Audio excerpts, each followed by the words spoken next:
It's the Domino Record Show on EastVillageRadio.com, a live session with Domino's very own King Creosote. Kenny, that was wonderful.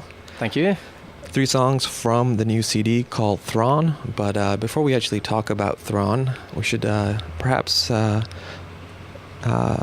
take a minute to explain your connection to Domino, because while Thrawn is your first release in the States in a handful of years, you've actually put out a ton of records on Domino in the UK. Yeah, Domino UK when maybe 10 years back. Do you know the singer-songwriter James Yorkston? Definitely. Well, he was an early part of the Fence Collective, still is part of the Fence Collective. But he had started sending out demo tapes and demo CDs of his own music. But in the grand tradition, he basically filled up these CDRs with lots of different Fence Collective acts and kind of tucked his own songs away at the end. Basically forced record labels to listen to the whole of the collective, and so it was a no-brainer at some point that, you know, some of it would stick. And so Lawrence at Domino was a fan of the Fence Collective very early on, so he'd come up to see James and to hear music by Lone Pigeon and likes of myself, and then we started licensing records, I suppose, from Fence to Domino, and they helped us out on a couple of my records, Kenny and Beth's Musical Boat Rides and Rocket DIY.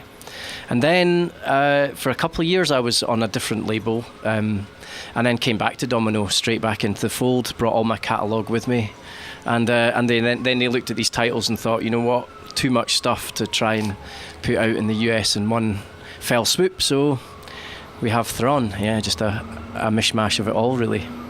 And sort of, what was the process going into Thrawn in terms of selecting these songs? Originally, I think they were looking for more songs off of less albums, and I'm never very keen on that idea of reselling the same songs again.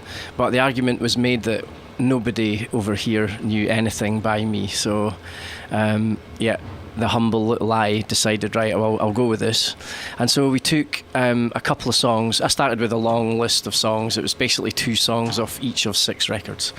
And then I just tried to make the best album out of that I could, given that Domino US wanted certain songs and I wanted others. And there's always a little bit of push me, pull me, but it probably took a year and a half to get that together. And at some point, I guess, in the process of Domino releasing your records, you also started Fence Records, a record label. That's right, yeah. And how long has that been in existence for now? We started Fence Records in maybe 96. Okay. So it's been running a long time. But we're a very sort of DIY, ethically run label, so we haven't, we don't put out records with the grand splash. We just let the music talk for itself, really, or sing for itself. And so we've never been ones for self-promotion, or we've basically let our music find the fans, find us. And it's taken 15 years, and I think we probably have about 500 to 600 people that are aware of us as a collective and that sort of help us with our own little festivals and stuff. Well, you have to